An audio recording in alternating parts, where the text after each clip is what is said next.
સુરતમાં પાણી બિલ અંગે મહાનગરપાલિકાનો મહત્વનો નિર્ણય. સુરતમાં હવે પાણી બિલ પ્રોપર્ટી ટેક્સની સાથે આવશે. મોટા વરાછા, અમરોલી સહિતના સ્થળે હવે પાણી બિલ નહીં આવે.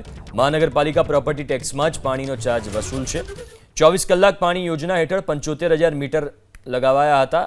પાણીના જૂના બિલ પર વ્યાજ અને પેનલ્ટી માફ કરવાની પણ જાહેરાત કરવામાં આવી છે. પાણીના જૂના બિલ વ્યાજ અને પેનલ્ટી વગર ભરી શકાશે. એરિયા બેઝ આકારણીમાં વોટર ચાર્જ આમેજ કરવામાં આવેલો હતો.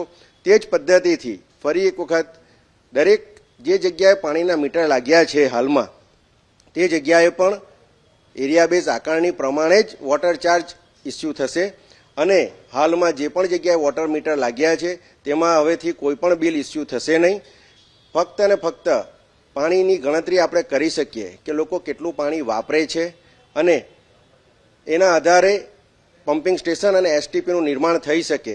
માત્ર એ જ કારણસર અમે ભવિષ્યમાં પાણીના મીટર લગાવીશું. અને 20,000 લીટરનું 40,000 લીટર કૌટુંબિક મહિને કરી દીધું છે. તેના હિસાબે વધારે 20,000 ઉપર પાણી વાપરશે તો કોઈ પણ બિલ જનરેટ થશે નહીં.